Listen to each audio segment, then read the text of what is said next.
Hey guys, welcome back to the Atlas Podcast. Today I'm here with Olympia Judge Rudy Jambrosic. We're actually here at Pure Muscle and Fitness down in Burlington. Burlington, correct. Yeah. And coming down here for a week to shoot a bunch of podcasts with Rudy, my doctor, client Kelly, and Issa Bashini. We're going to be shooting a lot of other content for you guys too while I'm down. So I thought it would be a good idea to take the opportunity to interview Rudy, right? Because he's been a mentor of mine for the past, I would say, 6 years or so. And he has a really good eye for bikini. And you guys know that bikini is a very subjective category, and not everyone has the eye for it, right? You're 100% correct. But Rudy he's been a pro judge for how long now? Since 2014. So he's been a pro judge since 2014. He's competed himself as well. And he actually judged the bikini Olympia this year, and that's the top tier level. And Nice. he always, whenever I ask him for feedback for clients that, Canadian Nationals or Toronto Pro, he always has good feedback, and he teaches me things too. And I thought that having him on would be very useful for you guys so that you can get insight from an actual judge that's judged Olympia, judge pro shows, judge your favorite competitors on the stage, and actually hear what he has to say about the bikini category. So Rudy, introduce yourself a little bit if you could. My name's Rudy Jambrosic, and I got involved in this crazy sport in 1989 when I went to my very first show. And that was a Stratford show. And from watching that show, I fell in love with bodybuilding. Back then, it was just bodybuilding and women's bodybuilding, and that was it. And in 93, I threw my hat in the ring, and I thought I'd try myself in a competition. So competing in my very first competition was McKinsey's Challenge, and two things happened. One was great, and one was bad. I won. It was great, and I won. It was bad because I got hooked to bodybuilding. And in 1993, I was a police officer. As most people know, police officers are pretty cheap. Shows were expensive back then, so I asked myself, how can I watch all these shows, learn more, but get in for free? And so I decided in 1994 to become a judge. And I started judging regional shows. Back then, it was the OPA. And they gave me a front row seat. I got to meet the guest poser, and I got to judge.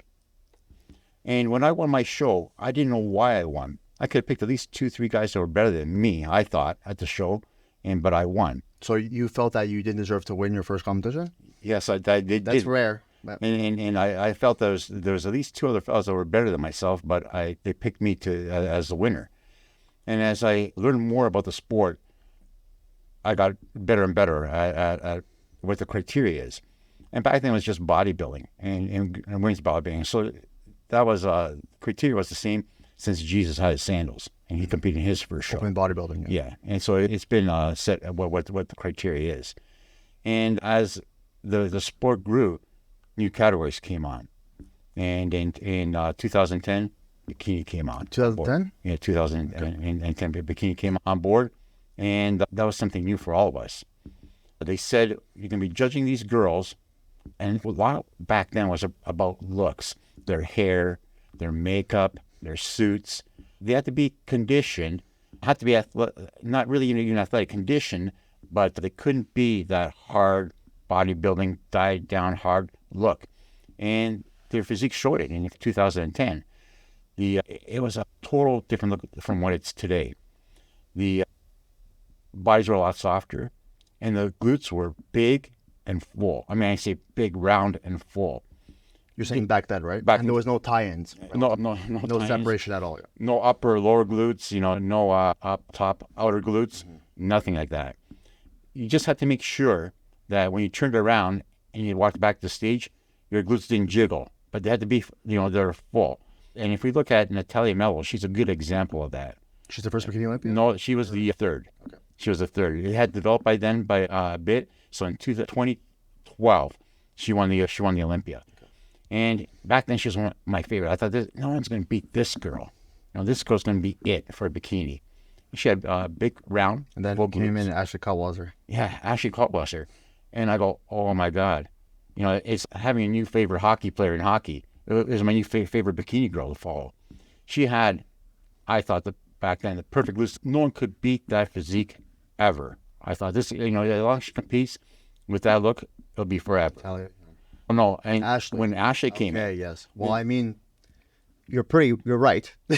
She just did how many shows this year? No one's beat her except for at the Olympia, right? So yeah, and she carried that from 2013 and 14 and 15, I believe. She went for 3 years, and then it changed.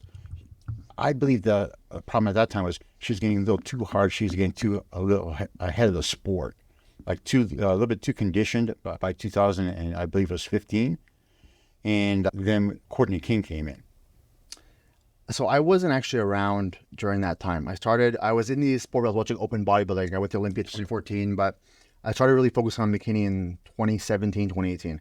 So I wasn't at the Olympia when I saw that stuff, but I've heard Ashley lost because she was like off that year. Did she come fourth or something when she lost? Yeah, a little further down. But I think as judges, we have to direct which way the sport goes. Mm-hmm.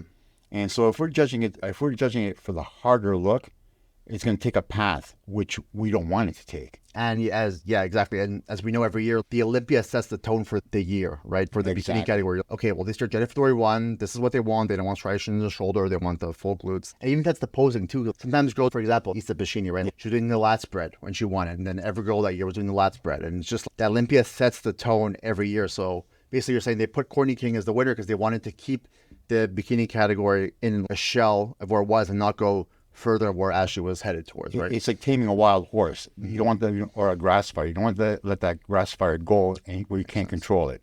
So you have to bring it back while you can. And because if we let it go, you want to hurt it, then whatever. Then you're bleeding to another category. I feel like Tyler is really good at reeling it in when it gets a little bit too crazy. You know, he's no, you're like they really, as a judge too, but he makes the final decision of where the category is. Yeah, we have an example at the Olympia. We have a meeting prior to and saying, this is what the look we're looking for. This is what we want to achieve, and this is the standard we want to follow. And all the judges that are at the table have their own mindset, what that is for them as being the perfect look, but we still have to be looking for the same thing. And you'll find that the panel is very like-minded as to what they're looking for. Well, that's why they're Olympia judges, right? I mean, if the Olympia panel is completely, off each side, like let's say you have Chris Bumstead winning for half of them, and then you have someone that's supposed to be 8th place winning. I mean, completely off. But yeah, you can have scores where there's a difference of panel between first and second, but it's together, right? Yeah. You're not having someone that's way off and judging people in the last call out and be first place. You can be assured that the top 4, top 5 are the top 4, top 5. And then you have to decide. In every judge's opinion. Yes. Right. Yeah. In every judge's opinion. Actually, we say that, but then, and I think this year there was maybe something that could have changed. We're in the top 5, but not with the top 3 girls, but yeah. Anyways, so you're saying that the Olympia panel is obviously the best panel, and they're very like-minded. There's obviously going to be some disagreements, right? That's why some people have someone first and someone second, and that's why there's 11 judges or 9 at the Olympia. 11, right? A total of 12. 12? Yeah. It's not an odd number? Yeah. With the head judge, it is, but they have 12 judges and then a head judge. Oh, so 13 total judges? Yeah. Okay.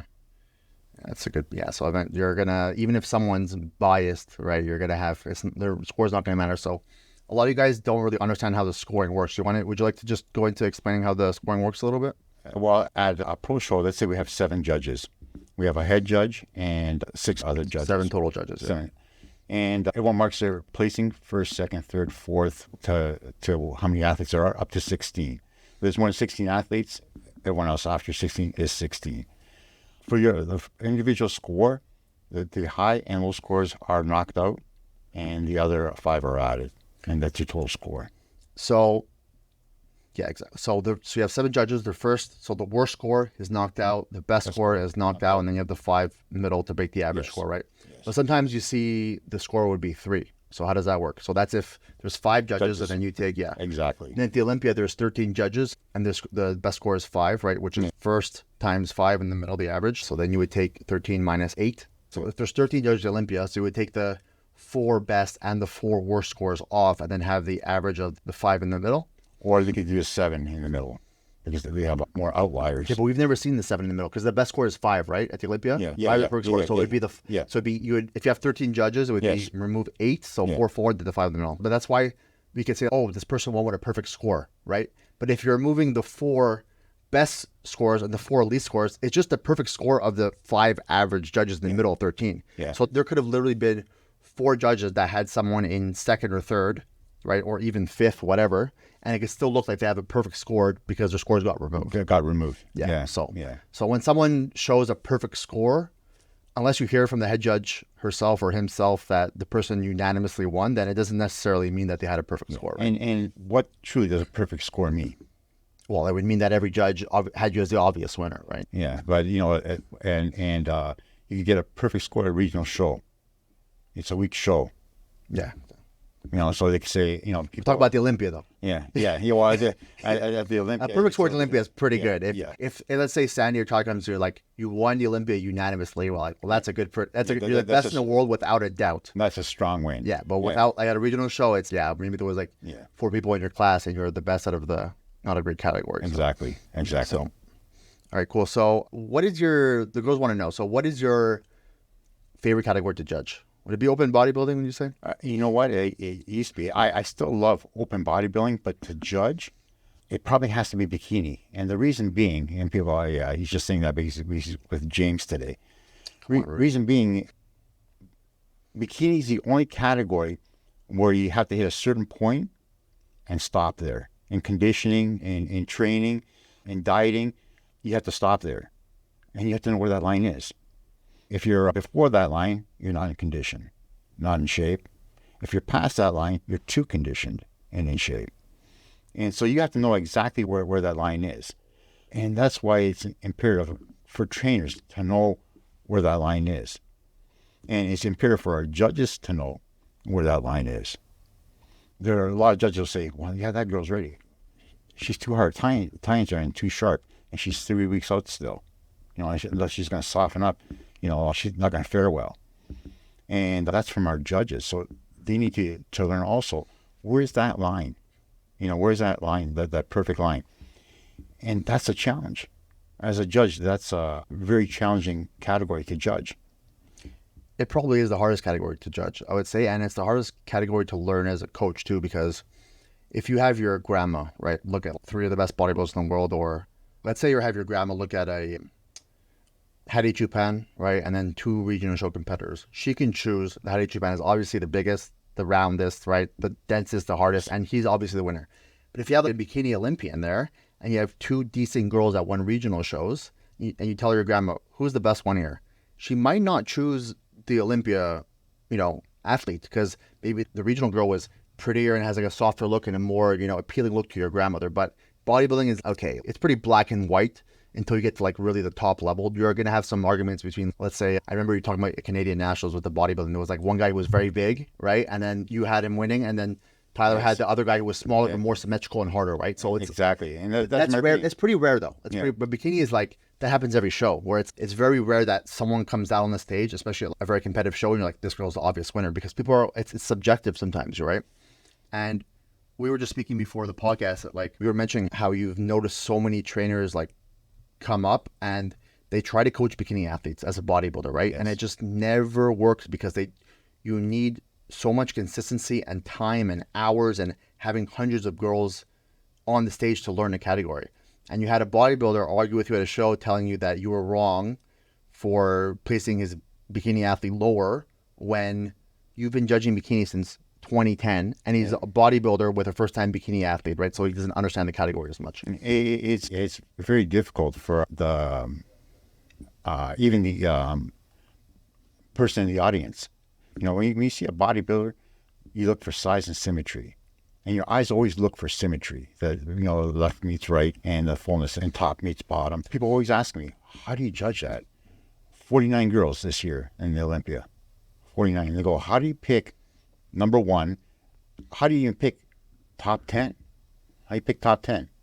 And it's like watching hockey or NFL or NHL. When you watch it, you go, man, this sport's really fast. When you really play the sport and you're a ref, you watch, the sport isn't fast. Everything slows down for you because you're so accustomed to it. And bikini's the exact same. Your eyes grow accustomed to the sport. And when you watch, well, you know, every weekend, I'm judging almost every weekend. So you're always looking at physiques. and your eyes adjust. They You can pick up things quickly. Yeah. Because you have experience, right? yeah, and same as when you look at a girl, you go, yeah, I know what I need to fix. Yeah, like my I check and I'll be like, look at a picture instantaneously. Okay, back shoulder down. All right, bring your close foot there, glued to the front, and it's just like you see that because it's clockwork. You do this every day, all day long. So same thing for you as a judge. You see this every weekend. You're at shows. I'm at shows 40 weekends a year. I'm seeing the pro shows, seeing the amateurs. And as far as what you were saying with the Olympia, where it's like, it's for everyone else, it's very quick. But for you guys, you're so used to it. You see, if you've seen Tyler judge like the North Americans, where there's 40 girls, it's like this, so fast. And then you have a weaker judge judging a regional show, and he has to take his time and really make the girls, okay, switch there, okay, turn to the back, turn to the front, where a very experienced judge can make them turn maybe 1 or 2 times and get all the information that they need, right? And you're with experience. You're 100% correct. I judged in North America this year with Tyler. That's crazy. And bikini is fast, but he does a fantastic job of deciphering it, and he's a speed reader, and and sometimes it tests my skill as a judge, and that's why one of the reasons I go to North America is it's like training camp for me. It's a good point. Yeah, you want to be with the best judge. I feel like he is the fastest and most accurate. You can be fast and not accurate, then you're a shitty judge. You can be accurate but slow, then you're not a great judge either. But if you're fast and you're accurate, then that's your skill level. And you want to judge next to a head judge who's very experienced and the best in the world, so that you can work on your skills as well, right? And when we talk about being in that situation, when you play a sport and you play minor leagues, it speeds up a little bit as you get in majors. It speeds up a little bit as you go professional. I mean, when you hit the top, sport slows down for you, and you're immersed. Same as judging, everything seems fast at the beginning, and you don't know where physique should be or place or look like. Next level, stronger. And Tyler had I don't know if people realize, his grandfather is Jamaican, so he's been around the sport. He was a toddler. Yeah. So has seen physiques his whole life. And he judges the best athletes in the world every weekend. Every weekend. And so his eyes are constantly, his skills are constantly getting better and better. But it's also something that you have to have in you. It's a good point. Either you have a good eye or you don't. If I was quicker, faster, stronger, I wouldn't be here with you, James. I'd be in the NFL. But unfortunately, I'm not that fast, not quick, or that strong. Yeah, you can teach a judge or a coach so much, but they have to have it in them too, right? You can't teach the eye past a certain point. Yeah, you need to have that eye. And at the regional level, it's you could be in the sport or watch the sport a little bit, but as you progress further up in the ranks, and you're judging a national show or for pro qualifiers or pro shows and the Olympia, I'll tell you, everyone at that table has an eye, and they're strong, very strong judges when they go to pro shows. And there is some judges that are better at judging different categories, though. Yes, we do know that. Absolutely. So I was at a pro show once, and there was 3 very good judges there, and all 3 of them gave me different feedback for bikini category.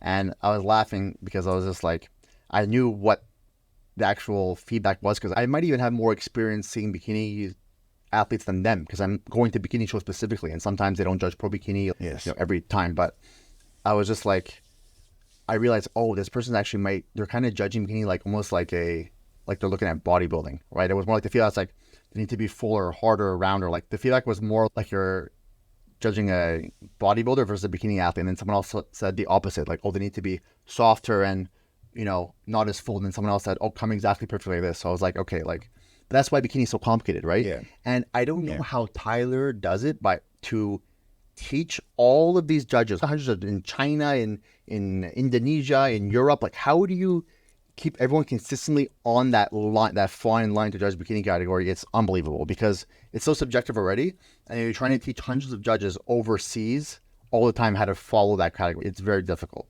I know as the head judge in Canada, that you have to do this too, right, with the amateur judges, right? Because and teaching judges. If I'm not judging an event and a regional event, I'll look over the winners and see who they picked and where they placed them, and who the head judge was at that show.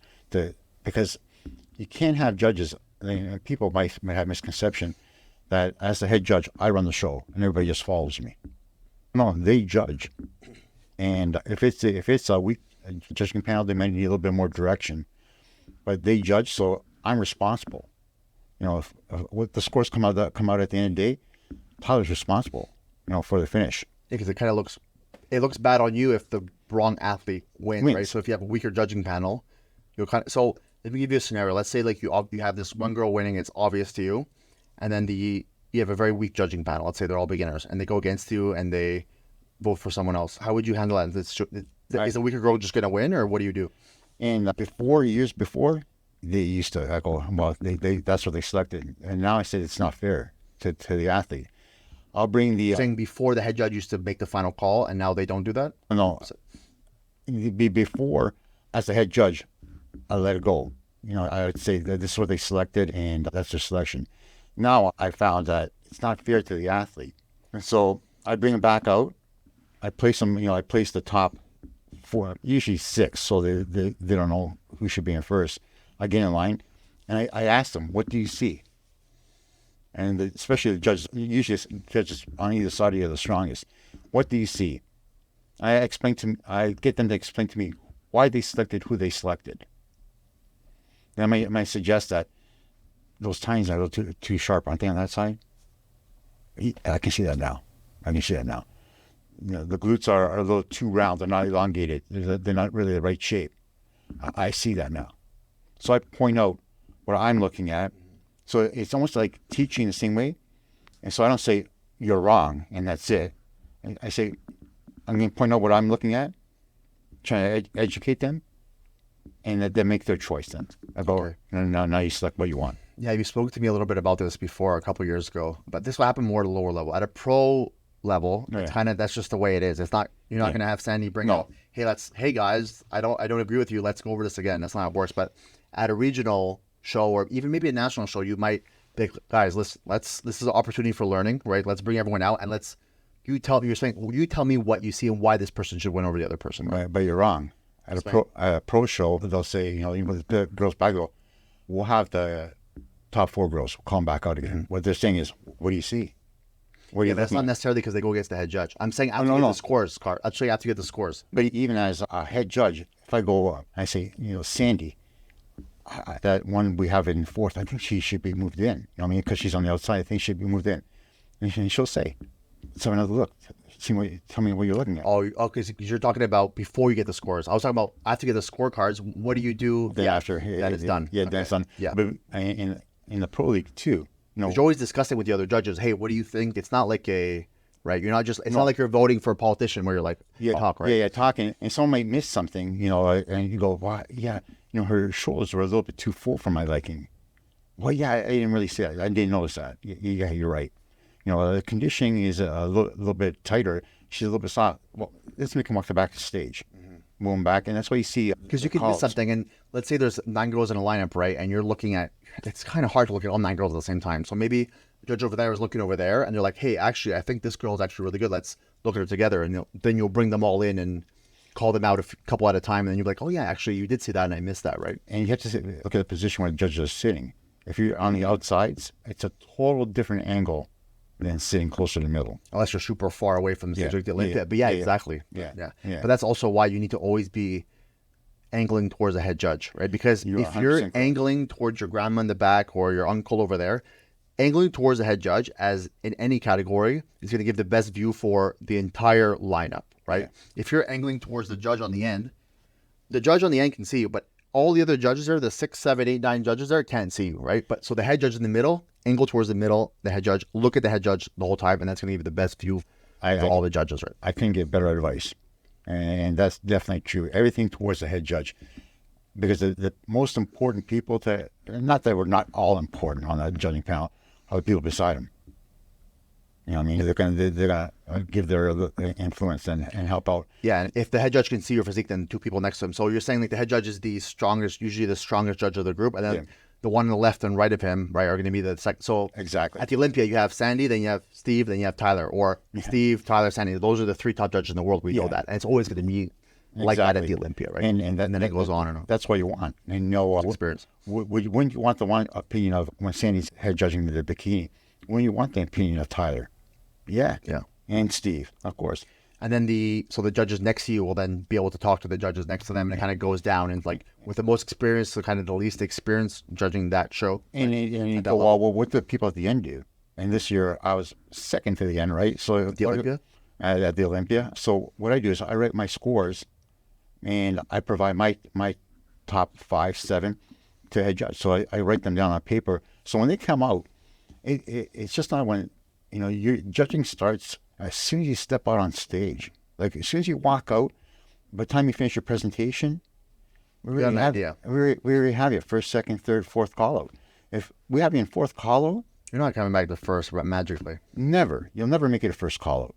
You have to make it a first call out. So when we're finished that whole group, the 49 girls, I hand my 7 down.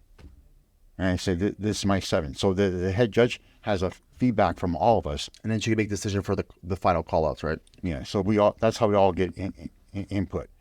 Then as they come out, then we I see you guys even at the Olympia. You guys are talking the entire time. All of you are talking to the person next to you. Hey, what do you think about this? All the time. Yeah, and sometimes but conditioning, you think she's too hard.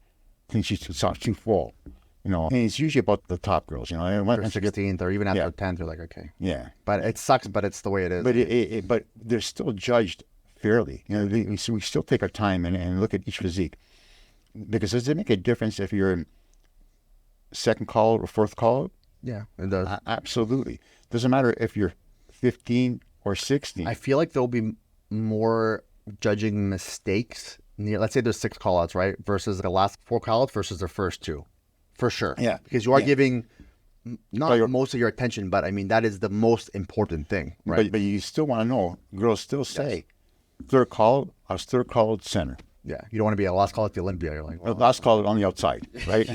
And that's not a place you want to be. But it's very important if a girl is 15th or 16th. 16th, there's a bunch in 16. Yeah, there's 30 girls in 16th place. Yeah, 15. You're 15. Yeah. Means something. 15, you're solid in 15. Yeah. And top 10. So every number means something. Mm-hmm. Top 6 means something. Yeah. Top 3 means something. What if you're like 7th call out, but you're like, I was in the center of the 7th call out, not at the end of this?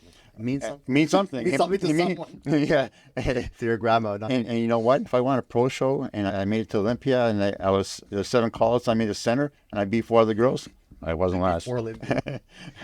But what we were talking about with coaches before and the experience. So this is the same thing with the coaches, right? So you have so much experience looking at the bikini and looking at the bodies and judging and being next to Tyler and learning from the judge, right? And as top coach, us top coaches, we're at the pro shows, we're talking to the judges, we're getting feedback from Tyler and Sandy every weekend. We're on constant communication, and we're at the show seeing all the professional athletes.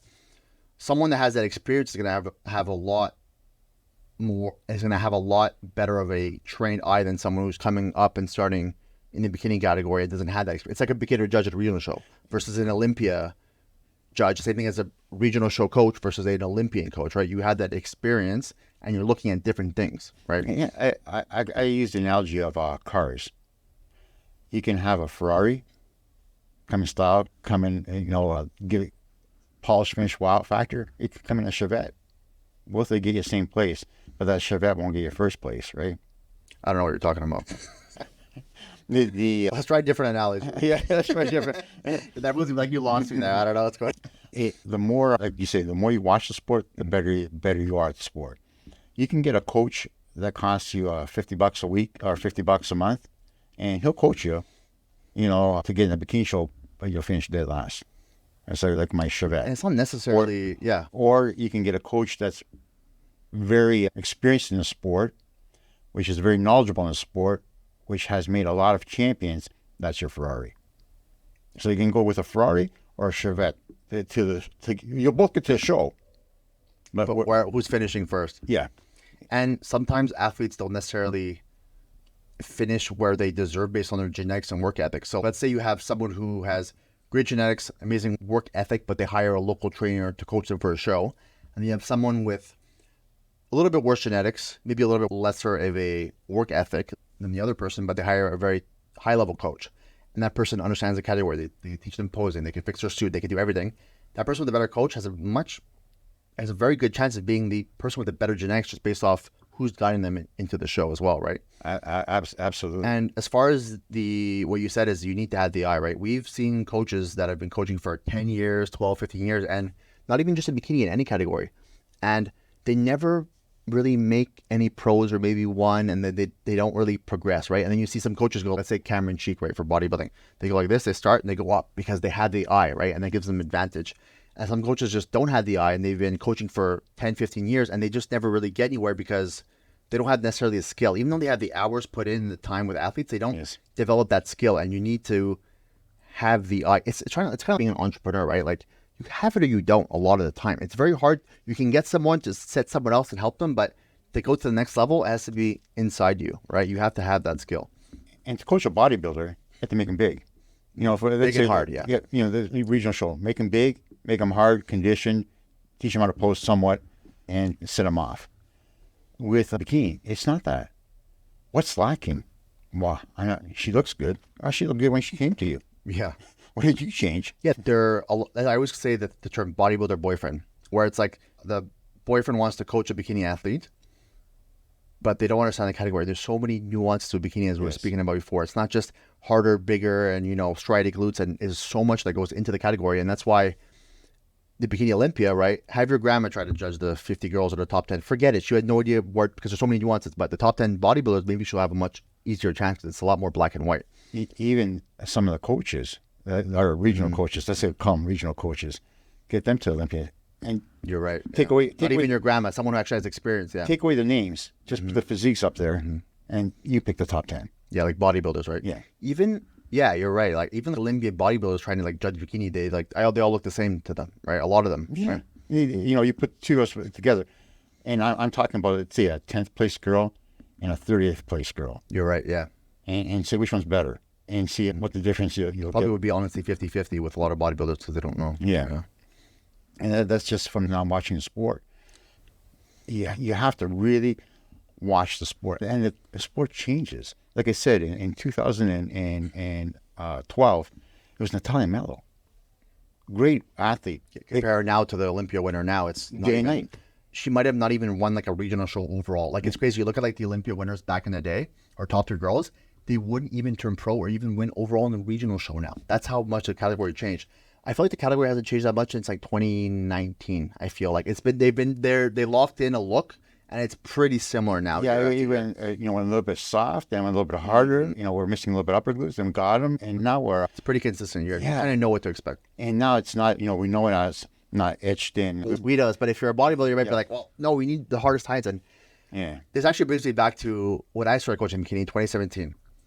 I had a girl named Alejandra, and I thought she looked like Miss Bikini Olympia, okay? And I had just started coaching. I coached probably, this was my 3rd or 4th show I had bikini girls in. And I was like, this girl's going to win. She's going to go win overall. She looks like a fucking Olympian. It's going to be a game over. And I had another girl in the show too. I was like, she looks okay, but not like, Alejandra's not going to lose to her. They both could be in the show. Alejandra comes 5th place. Another girl wins overall the damn show. And I'm like, what the fuck is going on? I couldn't believe that. I was like, my girl that looks like an Olympian to me came 5th place, and my other girl won the overall. I couldn't believe it. I was like, asking judges what's going on and stuff too. And then reflecting back, I'm like, I literally had no idea what I was looking at. I had only been coaching for, let's say, a year even, which is nothing in bikini. You still don't know anything. I'm still learning 8 years in, but a year in, and I thought my girl was going to win the overall, and she was going to Olympia, and she came 5th place at a regional show. And you see this all the time with inexperienced coaches, and I just didn't know enough about the category. And I thought I did because I was like, well, my girl has the best tie, and she's the hardest. She has round shoulders. I was judging her like I knew what bodybuilding was, right? And I was just like, that was a step back where I'm like, whoa, okay, I obviously don't know what I'm doing, and I need to learn a lot more about bikini. And that's actually when I started stepping back a little bit. I started focusing all my energy on bikini because I realized there's no best coach in the world that coaches bikini and other categories. You need to focus on bikini alone and be very narrow. You can have a couple wellness here and there, maybe a couple figure, but 99% of your roster is bikini. And that's the best bikini coaches coach bikini 99%. And I started focusing on mostly that because I realized if I wanted to be one of the best in the world, I need to just really have that niche and just not. I was coaching, I made men's physique pro, I made figure pros and wellness pros and stuff like that too. But I was like, bikini is my thing, and I want to just really focus on that, right? And it's very important. If you want to be good at something, you have to be consistent at it. And like you said, I remember when Justine Monroe, she was the biggest in the early 2012, maybe. She turned pro from Canada, and she was the next biggest thing, you know. I remember him. And she looked great and whatnot, but you know, when she went to the States to compete, when she turned pro, went to the Arnold's, got really didn't fare well, but she did very, you know, she was one of the best coming out of Canada then. Different level though. Compare her to Jennifer Dory now. Yeah, Both they don't look Canadian. the same. Day and night. And so it's You told me a story that when you actually judged Jennifer Dory at her first show ever. Did you? well, I'll tell you. This, remember we talk every once in a while about the it factor. Yeah. Man, you know, what's the it factor? Yeah, we're gonna get into that a little bit after with what we're looking for. And just, I was at a posing seminar in Markham, and Fidel Clark put this posing seminar on, and he goes, come in and talk at it. And so I walk into this, it was a cold winter day, and I step in, and there's this girl standing there, and she's wearing a top and these tight black leggings with high heels. And she was stunning. And I go, it was that it factor. You go, wow, like I've never seen her before. It was like an amateur posing seminar. Yeah, amateur posing seminar. And I go up to her, I go, who are you? She goes, Jennifer Dory. What year was this? When she was 17 years old. Oh my God. Was this like what, 2015, 2014 or something? Maybe even before. I love this story. And she goes, I'm Jennifer Dory. I go, where did you compete? I haven't seen you compete because I judged every show then. And she goes, I haven't competed yet. I go, oh my God. I go, oh, who's your trainer? And there's a girl by the name of Evelyn who had just turned pro. And she goes, that's my coach. And I go, and I knew, you know, that Evelyn has something super special here. And I told her that day, I go, you're going to be Miss Olympia. It's like 2013 or 2014. How old is Jen now? 27? So she was 17, so like 10 years ago. Yeah. Oh my God, it was like 2012, 2013, right? And that was our first meeting. And sorry, before she even was an athlete and you knew she had the it factor already. Yeah, and at 17. And she just looked phenomenal. But we talked about coaching. Not the right coach. And we had to go through a few steps, right? And I was the one that told her to move on. You know what I mean? Girls have, especially bikini girls, have a strong affiliation to their coach. Where when you coach a guy, a bodybuilder, females are more loyal. I spoke about this in one of my podcasts. I was like, I stopped coaching guys too because a lot of them are not loyal, right? They want opinions from 15 different people. Someone to do their drugs, someone to do their training, someone to do their dieting and posing. And girls will typically listen to their coach and be loyal to them and see it through.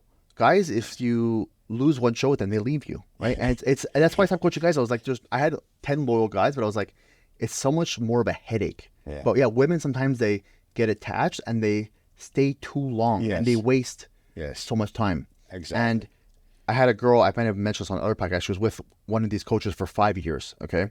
And she never even placed at a regional show. And we had a consultation and she said, listen, I've been with him for 5 years. I don't know what's going on. I haven't made progress. And she's staying with someone for 5 years and you made no progress, right? And you haven't accomplished any of your goals yet. You haven't even, her goal was to compete at a national level and she couldn't even do that after 5 years. Yeah. But she's still loyal. And she's, listen, it's been 5 years now. I kind of want to, it's a long time, but she's finally.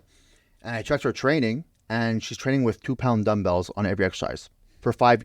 I'm like, that's what you haven't grown at all in 5 years because your training was never checked, right? Mm-hmm. But so girls are typically more loyal than men in bodybuilding. And yeah, they get attached and sometimes you got to know when to move on, right? But when you're not seeing where you're not making, if you're with a coach, you're making progress here and there, maybe you'll take a step back a second. But as long as you have faith and you're continuing the process and you think your coach believes in you and you're getting closer to where you want to be and not further away year after year, that's fine. But yeah, I mean, sometimes girls don't make any progress for 5 years and they just stay with the coach. And they stay with them to the demise. You know what I mean? And there's good regional coaches. Girls also outgrow their coach. Mm-hmm. And so we were on a regional show together, great. And we're going to the nationals and we're finishing 5th, 6th, 7th. Because you've outgrown the coach's knowledge. I feel like a lot of girls, you could win overall at a regional bikini show with almost anyone if you have pretty good genetics, right? Yes. And then that coach feels like they're going to be like the next bikini Olympia coach. But yeah, I mean, I get how many inquiries a day? Like 40 inquiries a day. And a lot of them have won regional show overalls, right? But then they go national and they come last call out, and they're like, listen, I need someone to get me to the next level. Yeah. It's exactly what you're saying. So Exactly. yeah, you can. Typically, girls don't hire a great coach for their first show. It's pretty rare unless they have someone being like, listen, join this coach. He knows exactly what he's doing. But usually it's a girl at the gym. She's training. Oh, I want to do a competition. And I remember one of, I started there too. Like my first client that I ever coached before, I was that guy who was talked to the gym. Hey, do you want to do a competition? Hey, sure. I don't really have experience. Let's do this together. And I literally coached her. I had no idea what I was doing. But that's typically how people start off. And then they realize, okay, now it's time to, move on. But Our very popular is bikini girl competing in her first show, finishing top 3, and now all of a sudden they're a coach. yeah, I mean, yeah, it's very different from being a coach and an athlete. And I was saying too, like, almost none of the top coaches in the world, even Hani Rambod, Kimoto, right, me, Adam, whatever, like Jamie's a pro, but almost all of us are not pros. All because it's a different thing from being an athlete and being a coach. It's a very different thing. It's even like a coach for athletes, right? Sometimes you're not like a professional NFL player or a basketball player, right? You're not a 6'8" guy. You can't play NBA, but you're a very good coach, and you could coach the athletes to be good. And I made this example too, right? You don't need to you don't have to have had a heart attack, right, as a doctor to be able to treat that or do surgery, right? You don't have to be a female to, treat breast cancer if you're a doctor. So you don't need to experience that to be the best version of yourself. Like, I've never competed before, and I've made the most bikini pros in the world the last 3 years in a row. But I've gone through like a 140-pound weight loss. I've trained before. I bodybuild a little bit, but just because you don't have the genetics to be a professional athlete doesn't mean you're not going to be a good coach. And it doesn't mean just because you have good genetics that means you're going to be a good coach either. It goes both ways. And if we throw that into the judging arena, Tyler never competed. You're Fantastic right. judge. I didn't even think about that. Fantastic, best judge. You're right. I didn't even think of it. That's a perfect example.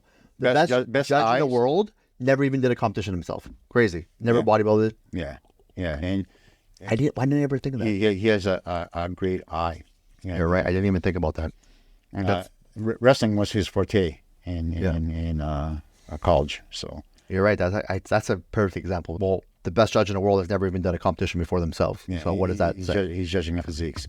So, and that's the example I gave before with the Chevette. You can hire a cheaper coach, but you get the product you need. I had a girl do a consultation with me yesterday, actually. She's, listen, I've done 2 shows with this coach. He promised me the world, and I looked terrible. I didn't like my look, and I placed very poorly. I'm like, well, how many pros has he made? 0. Well, how many bikini athletes coach? I was his first one. I'm like, that's on you. We just talked about this before the podcast. I was like, yes, he convinced you with no proof of concept. That's on you. Yes, he was cheaper, but he told you that he's going to make you into something with no proof. You're the guinea pig, right? You don't want to be the guinea pig in a situation. Maybe if it's your first show, whatever, that's fine. But she's been competing for a couple of years now. It's like, you need to, if you're an athlete and you're trying to save money here and there on coaches, you're going to spend a lot more money and a lot more time. Yes. Wasted and all the time. It's the time that you're wasting, which is probably more valuable. I use the old analogy again. If I'm building a house and I need a 2-story and the builder only builds, I'm going to look somewhere else. You're right. And, if he's not building what I want, so if you're not coaching what I want, the category I'm in, I'm going to go elsewhere. If your goal is to be a bikini pro or bikini Olympian, right? Mm-hmm. If you go to someone who's never made either, why? It doesn't make any sense. It's exactly what you're saying, right? So yeah, and there's some good regional coaches that can get you on stage the first show and to start it off, and they probably are a little cheaper than the higher end coaches, but you got to know when it's time to move on, and if you want to go to the next level, if your goal is just to do body transformation, all the power to you. That stage is also for you. Maybe you might want to just compete just for fun, right? Then you could have a friend coach you, whatever. But if you want to actually progress, you need the eye end. Exactly. As far as the time being very valuable, of course, but also competing is very expensive, and you're dedicating your life. You're eating chicken every day. You're going to the gym. You're doing 2 hours of cardio. If that's all for nothing, then what's the point? Exactly. Don't try to nickel and dime everything too. That's why I even say about competition suits.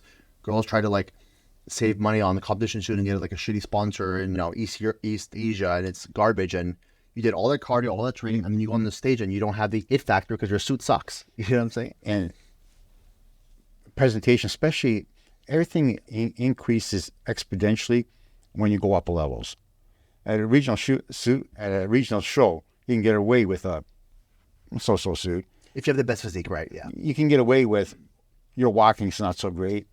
You can get away with your presentation isn't so great. But that's because the difference with the girls is very big. And every Exactly. show, right? You're gonna have a girl that's looks Exactly. very good and a girl that looks like 40 weeks out, right? So it's not gonna make you're not gonna be like, okay, well, this girl has a worse suit, so but Yeah, and at the Olympia, everyone's the same kind of. You know? and that's why things that like the presentation at the Olympia are huge. So let's talk about the it factor. Or we're talking about before. Explain the it factor for the ladies if you can.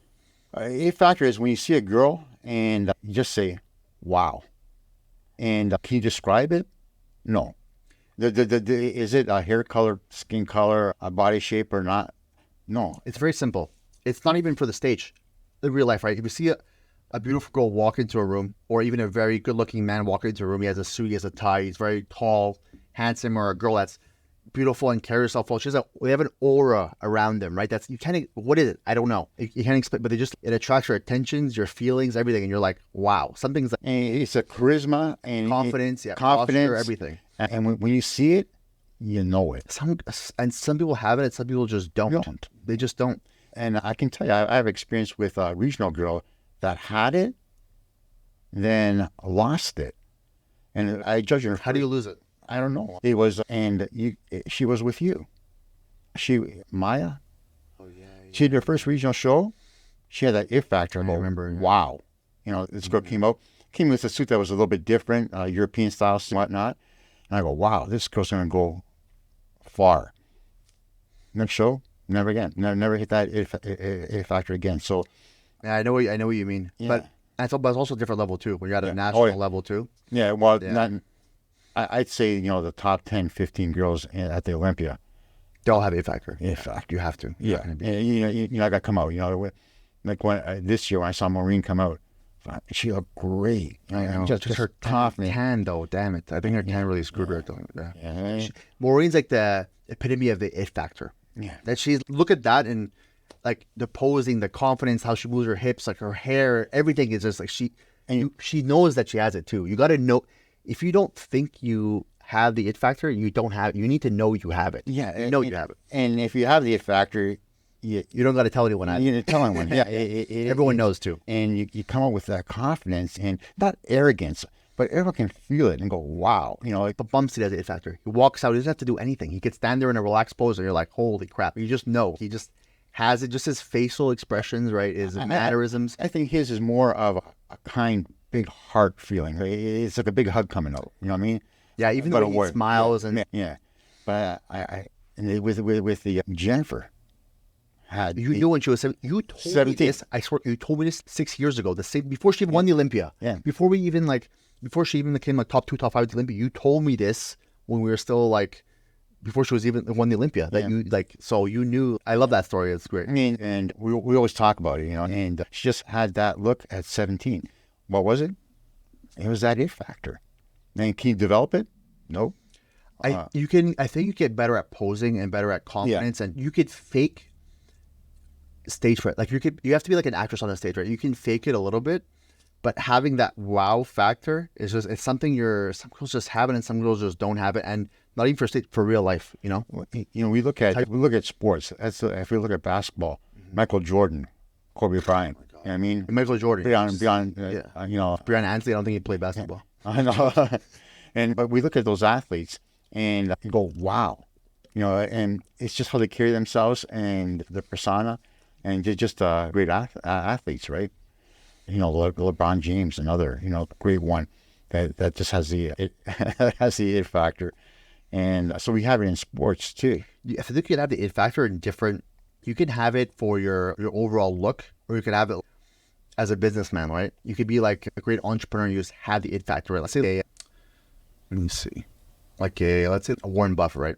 Short, not handsome, he's 90 years old, whatever. But when you speak to him and he talks and you want to listen and you're captivated, he has the it factor for that, right? And yeah, it's hard to. It's kind of just. It's in you. Yeah, there's no even aura around you, like I said. There's no real description of it, and you go, well, and usually if I feel it, you'll feel it, and another person will go exactly, and we'll all say everyone knows. Yeah, everyone knows, and you go, how can everyone know? And well, what do you know? she's got the it factor. As a human being too, you're just attracted to different qualities, right? And people, like, if someone, just a posture when they're walking in, or how they're dressed, or how they, present themselves, or how they speak, or all little things that you're just automatically attracted to, right? If someone walks into, let's say, the gym, and they're, this, and they're dirty, and it doesn't, but if someone walks in, they're proud, they have good posture, they're beautiful, they take care of themselves, like that all comes into play with the it factor, but also with bikini. But right? that's not I still don't think that's the it factor, because you can have a beautiful girl, like the proper prim and everything, looks gorgeous, right? Looks gorgeous and comes on stage and does a great presentation. She doesn't have it though. Yeah, I know what you mean. Yeah, you're right. And it doesn't have that. But I feel like with that, it's everything together. Yeah. Like, you can have a beautiful girl that doesn't have the it factor, for sure, right? But let's say it's a few different things at once. So it's the beauty, right? It's the confidence, right? It's how they carry themselves. It's so many things into one. But and if we do specifically bikini, I remember it was bikini championships, nationals. I think maybe even your athlete, a beautiful girl, stood out, just wasn't conditioned enough. She had the it factor, but wasn't who was good. I don't know, darker hair. Oh, like 50 of those. Yeah, and had when she came out with confidence and all that, just wasn't conditioned enough. So it wasn't my girl. Oh, okay. Wrong coach. Sometimes the it factor is good enough to make you win, but sometimes it's not if you're kind of too far off, right? In a show, like I think you judged Victoria Schmidt when she won the Toronto Pro in the overall. Yes. She weighed 97 pounds, smallest one in the overall, but had the it factor, was a unanimous overall winner, right? And I couldn't believe she handled herself like a very mature athlete. Yeah, at 20 years old. At 20 years old. Or 19, whatever she was. Yeah. I think he said 19, and she had it. She had that look. She walks on the stage. Everyone knew that she has the it factor. She's beautiful, has a confidence, moves well, right? And it's just, she had the it factor. And she won the show, not based off, she had a good structure, good posing, but not because she was the roundest or the fullest or the best condition, but because she had the overall it factor. She was just the epitome of bikini and was better than everyone else that day. And we talk about presentation. There you go. Yeah. There you By go. far the best presentation of anyone on that stage. And presentation, posing, or everything, right? Everything. It's everything. Girls go, I hit my poses, but you walked out like a trucker. And people are gonna question, what's he talking about? You're like, you can hit your front and your back pose as a bikini athlete, but I want to see you get in those positions. Let's see how graceful you are. And people are gonna ask, what's trucker? That's when your feet lead your body. So that's when your feet walk first and your body's behind. I have a different term for that, but I don't think I'll say it on the spot. Yeah. You know what I'm talking about? I'll tell you after. But I go, you gotta walk. You can't invent these walks. When girls are really like a horse, and all those. You can't. No, it's got to be natural. It's got to be graceful, and it's got to look natural, but it's got to be strategically planned, right? So you're not going to walk in a grocery store with your glutes out and your lower back pushed out to make sure your hamstrings are, your glutes are not moving. But True. You have to do it on the stage where it looks natural. Yes, but exactly. You're putting in a lot of effort and your lower back is going to hurt after, right? And after their 15, 30 seconds or 45 seconds, they walk off stage and they go, oh, thank God this is over. Belly hangs out, ass droops right down, and they drop their glutes, right? And after they go, that was great. That's what I was saying too, is you got to be an actress on the stage, right? You have to, if you're not naturally that confident or that, Yes.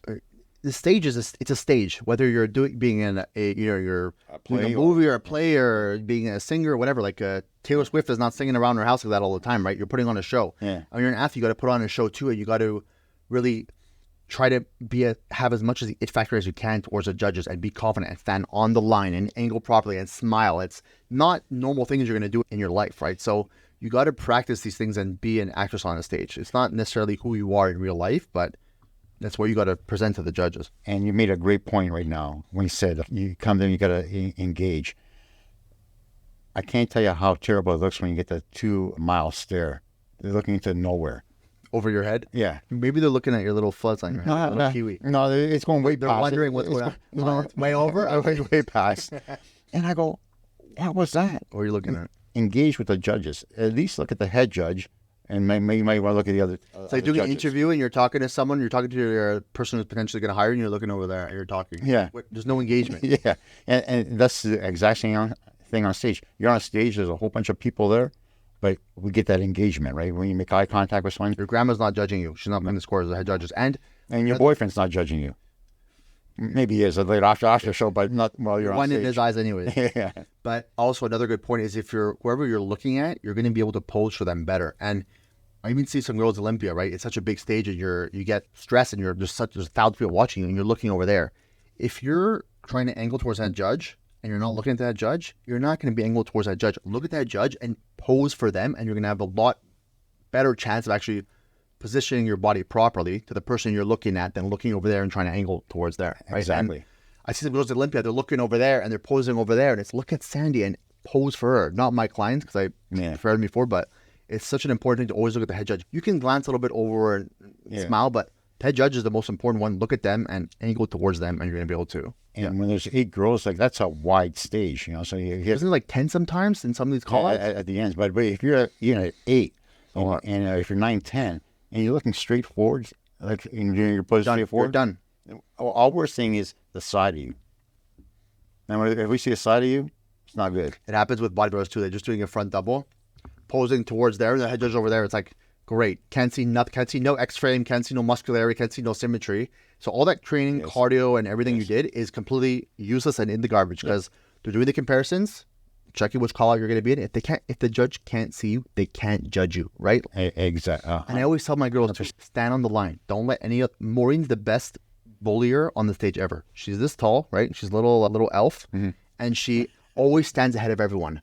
And that's what you got to do. If you're letting girls pose you and put their arm in front of you and you're behind the line, judges can't see you. Let yourself be shown and make sure your body's not hidden by other girls. Or funny story. My other half, this Patra, you know her, and maybe she's in the room. Maybe she's not. She was competing at the nationals, and I said, when you pose, put your toes over that line by 2 inches. That guy, the head judge, was a judge, too.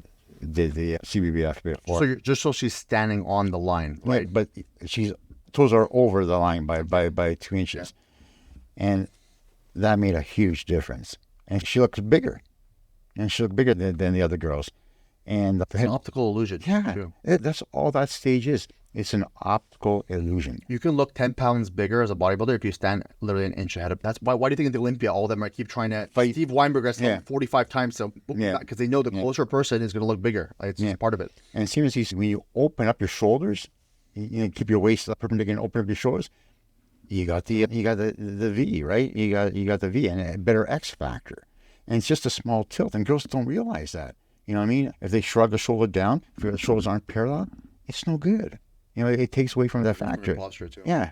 Especially if you're like on the sidelines and stuff too, and you're not perfectly angling your waist and your glute and your shoulders to where your coach told you to, so it displays your physique perfectly, and your hips are slightly tilted towards the front. You're going to ruin your entire structure, right? You need to really nail that pose perfectly for the head judge so that everyone can see it. And talking about staying on the sidelines, sometimes we're looking at girls at the front, but then we're looking at at the side. We need another girl, right? And you're looking, and you've just saw 49, and you're looking down the line. If you're having breakfast or lunch or just relaxing there, you're on stage for a very short period of time. You trained, that whole year for this.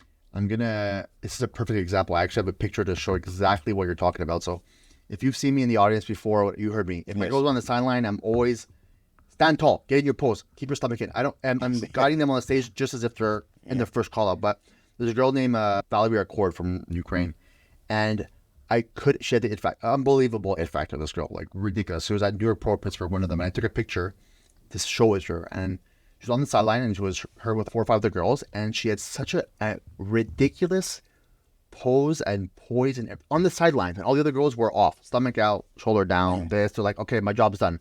She stood there like a statue, and it just made her. I'm going to show you guys the picture on this podcast, and it's unbelievable. Like, just she shines even when she's not in the center, and that's so important when you're on the stage. From what we said before, we're judging you the second you come on and then off the stage. You have to be posed, stomach in, perfect pose, smile, everything. From the second you walk out to the second you're off the stage. At no point should you let it go. And that's not only for girls in second, third call out. That's for the first call out too. Mm-hmm. So after we're finished with the 6, and let's say you're in one of the middle, so you're 1 or 2. If you think you can just step off back and just relax, because I go, you know what? I haven't really made up my mind yet. You know, who it's so tight between the two, and one's posing perfectly, and the other one's I'm so happy this is coming from you too. having lunch. You're professional, or you're trying to be a professional. Act like one on the stage. Yeah. Right. And a lot, you know, bodybuilders are a little more fatigued and they have a little more leeway, right? Because of the posing. But for bikini girls, I remember, I think it was the first Olympia I did with Jennifer Dory, I think in 2018. They had the girls on the stage. They stopped doing this, but they had the girls on the stage for 45 minutes on the sidelines. And they used to call the girls out and they keep them on the sides. Now they can call them out and then they put them backstage. Yeah. 45 minutes they had the girls on the stage. That's a long time. But the girls had to pose there 45 minutes, and she was like, oh my God, my back is finished. You got to be practicing during your preps and your off-season to be able to hold the poses so that you can do it on the sideline. It's not just the 1 or 2 minutes where you're in the call out. Yeah. On the sidelines too, it's the entire time when you're on the stage. Yeah. So it's multifaceted. Like it's a very intricate division. You make us off, you know, hairs off. You have 2 poses too. Yeah. So only division with 2 poses? Front and back. Men's physique, yeah, but Yeah, exactly. So that's why there's so many in bodybuilding. You have what, 8 poses or 9 poses? How many is there? Yeah, 7. 7. So Most muscular 8. but you have a lot more. You have a lot more to judge from. But bikini, there's 2 poses, right? And you can't be shredded. You can't be the hardest. So you can't be the fullest. So There's nowhere to hide. yeah, You know what I mean? And if there is, we're gonna make you walk. And at the more lower level, regional level, that's where it's from face to back, girls face to back. So now they push their glutes out and arc their back, so their upper torsos shrink up the torso now, make it short. Push the glutes out back, walk the back line. So now they stand up to their full height, and glutes drop. how many times have you decided like an overall based on the walk to the back? Let's say you have 2 girls that are pretty close, and you walk to the back, and you see one like their glutes fall, and you know they don't understand how to walk to the back, and because what you're looking at when the girls walk to the back is if their glutes move. That's what you're looking at. Exactly. You don't look at the symmetry. You're looking at their glutes move and keep their fullness. And how they get there. Yeah. You know what I mean? I don't need them to walk like 1 step every 4 seconds. Yeah. You know, so and try to squeeze their glutes. Once again, it's about looking natural, right? Yeah. Looking natural, but keeping your glutes up. And if it's very close between 2 girls, that's I think a lot of overalls be decided by the walk to the back. And you'll see, you know, another girl might come from the outside and be pushed to the inside, right, from that walk. And that's a quick way to decipher who's stronger in that group. Is that walk to the back. That's why we do it. I mean, posing with bikini is a big part of the game. It's you can have the best physique, but if you can't pose and you can't display it, I mean, you have nothing. And yeah, I mean, it's a huge part of the category. It's in every division. You can have a fantastic bodybuilder. I've seen bodybuilders lose. They got most muscular, most shred on stage, lose because of the way they pose. There's literally legacy bodybuilders that had their reputation. Every time you say Paul Dillette, what do you think of? Can't pose, but he was huge. Everyone says that. Cramped up, every time. always fell apart, couldn't get to the compulsories. But there's some poses that are so professional, like a Derek Lunsford, right? And it's just every freaking detail is measured and planned, and every stomach position or turn is like calculated. And that's a professional poser, and it makes a huge difference at the end of the day. Even Hadi Chupan's an amazing poser. Like I'm said. Yeah, no mistakes. Even let's go with Ryan Terry. Hits the same every time. Yeah, but Ryan Terry learned that, right? His biggest thing was like he never won the Olympia. His posing was always terrible, but this year he just nailed it. You know what I'm saying? But it's practice. Big difference now, right? And He did 9 Olympias, never won, and he finally won in his posing. He nailed it, and he won the Olympia. Yeah. Like it's and it matters. And in every division, it matters. Yeah, you're right. And when you see a professional poser, like I remember, random bodybuilder Hunter Labrada at 2021 Chicago Pro. I was there, and I couldn't believe how professional he was at posing. And you feel like he lost it a little bit since that show, but I'll always remember that show. I was like, oh my God, this guy's a professional poser. And you can see it was planned and calculated, and the comparisons, everything it's not the pose routine, it's the transitions. Stomach's always in. They never show their weaknesses on the stage and only show their strengths. Yeah. That's it. And that's a professional poser. With a bodybuilding, you can still have a little bit of room to hide, right? Weaknesses. In bikini, you're front and back. There's still ways to hide weaknesses, I feel. And there's ways to show, there's obviously, maybe not hide weaknesses, but there's ways to really show your best. So, for example, I had a check-in the other day, and the girl sent me I make them send me front and back pose pictures, and then I make them send me a posing video. And the reason I make them send me a posing video is because sometimes they're not consistent with their posing. So they'll walk in, the front pose will be perfect. It turns to the back, turn back to the front, their front pose, hips a little bit tilted to the front, glutes a little bit hidden, shoulders hidden, right? And I put a picture side by side. Look at the front pose when you walked in, and look when you turn back to the front. Look how much worse your physique looks day and night. And I'm saying, if that's what you're doing if that's what you're doing in this video, this is what you do on stage. You need to learn how to be consistent with it's all about consistency, right? And to nail the pose 100 times in a row, showing your best at all times. You can nail it once. Judges are going to judge you on all of the poses, not just, oh, yeah, well, she walked in and her pose or his pose was good, but then, we're only going to judge that. No, it's they're judging you all the way to the end. But that's why Steve also puts the bodybuilders through like these rounds of 20 minutes to see who fades, and so that's what you need. So we need consistency throughout. We had a regional bodybuilding show right before the nationals this year, and they were all national level athletes qualifying to come back to the Canadas. Okay. And top 2 athletes are 2 different physiques in the center, but both are very strong. We put them through 5 rounds. And whoever fades first. Yeah, and that's how close it is, right? And we had cartilage on the outside because those guys were dying, right? They were first time level 1 show, and exhausted. Yeah, exhausted. Bodybuilding posing is exhausting. But it shows in bikini how many times are they changed front and back, and like you say, consistency matters, and it's not only for the first time you come out. It's consistency the second, the third, the fourth time you're doing the posing.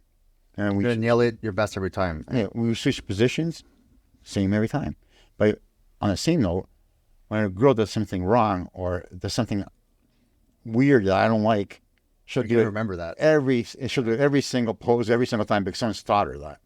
So it's important to get a good posing coach to teach you properly, because if you get those little idiosyncrasies or those little bad habits, I mean, do it every time, and girls unwaving their arm, I've never had a girl join my team that I was like, your posing is perfect, I don't need to change anything. Never one time in my entire career, ever. Because it's just, they'll learn bad habits, or they'll think something is good, then you need to change it to perfect it, And I learn from my athletes too. Even Issa's posing has evolved as I've been coaching her through our first show, second show, and then Olympia, now making little adjustments every show, But you don't pose the same person the same way, But you pose them according to their physique. Which suits their physique. Experience, right? Like Jen doesn't necessarily pose like Issa, doesn't necessarily pose like Laura Lee, doesn't like their foot position. Look at their foot positions, very different on all of them. Their hip position, some look better, some have very wide shoulders, so you got to hide it, or wide clavicles, right? Some have the glutes are too full, so you got to hide it a little bit. Some glutes are a little bit flatter, so you got to bring more to the front. Hip position. Some girls look better with their waist a little bit actually tilted to the front, like Issa, right? Yeah. And some girls look better more to the side. And some girls have very thick lower backs, and if you try to put their waist profile, it actually makes their waist look thicker. And some girls are just more, they look like they have a smaller waist in midsection if you bring it more to the front. So it's just, there's no, okay, this is the pose, you're going to do exactly this, right? This is not how it works for any category. And some of the girls try to mimic pro girls. Yeah. I remember Ashley Kaltweiser had the shoulder shrug, and man, it went viral. Everyone was doing it. Every bikini girl was doing it. Terrible.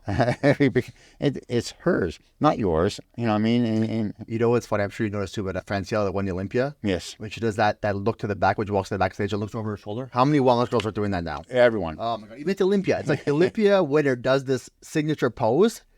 This is her. And you copy it and you compete against her. Come on. Make your own thing. Yeah. So it was funny because I've seen pros before, even when I was coaching Jennifer Dory, there was someone who like copied her exact routine, pose for pose, like the whole 45 seconds. And I was like, you got to have your own posing and your own persona on the stage. And it's not that.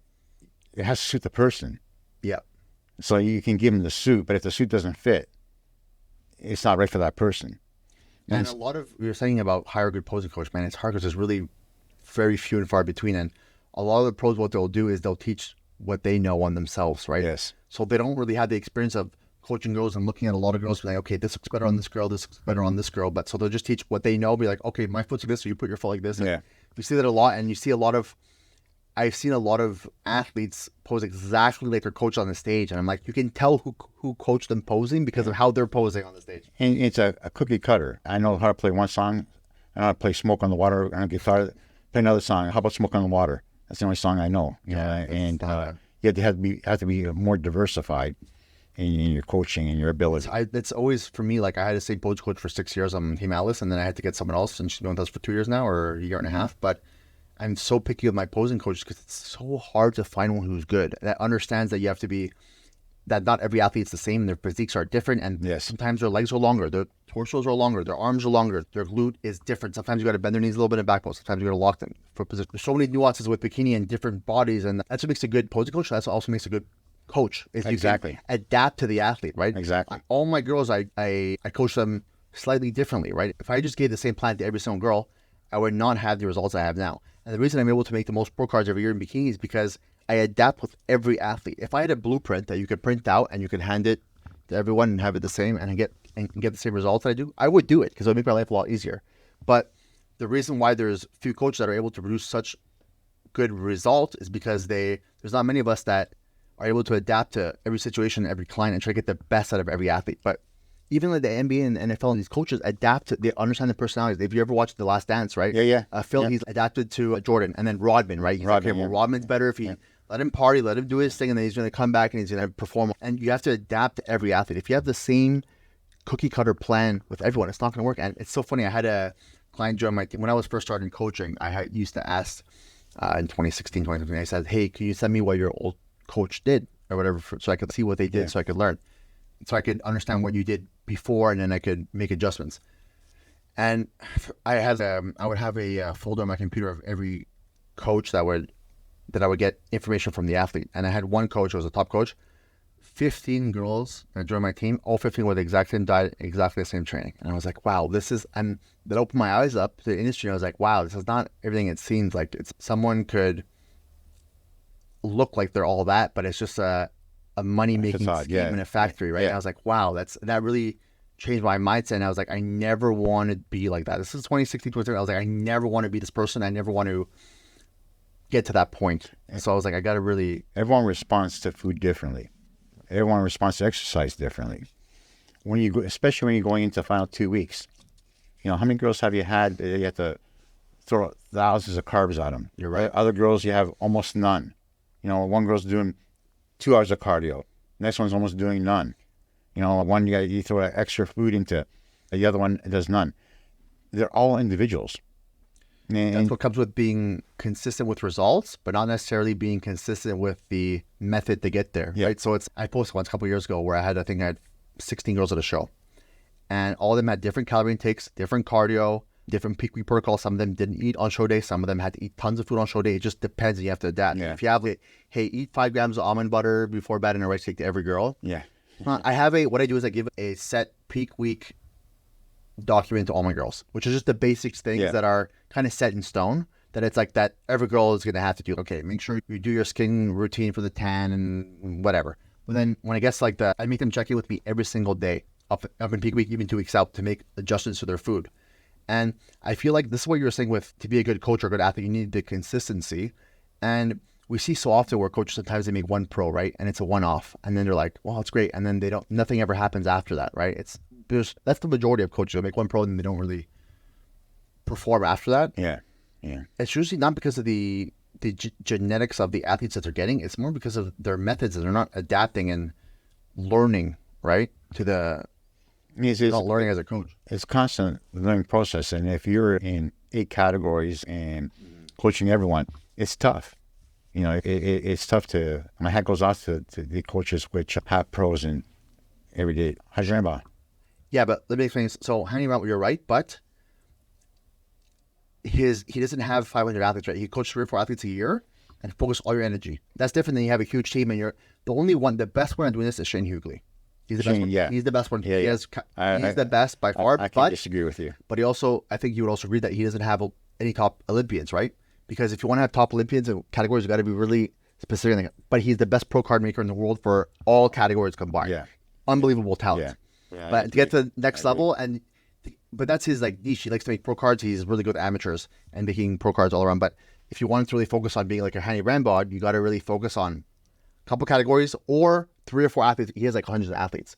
You're not going to have a Hani Rambod with hundreds of athletes. It doesn't. That's too different. That's different. Hani, he won figure, bodybuilding, men's physique, classic, but not all in the same years. And he coaches. How many athletes did he have to Olympia this year? 3, right? I think 3. How they finish? First, second, literally. Yeah. But he spends time with them. He only talks to those athletes, and it's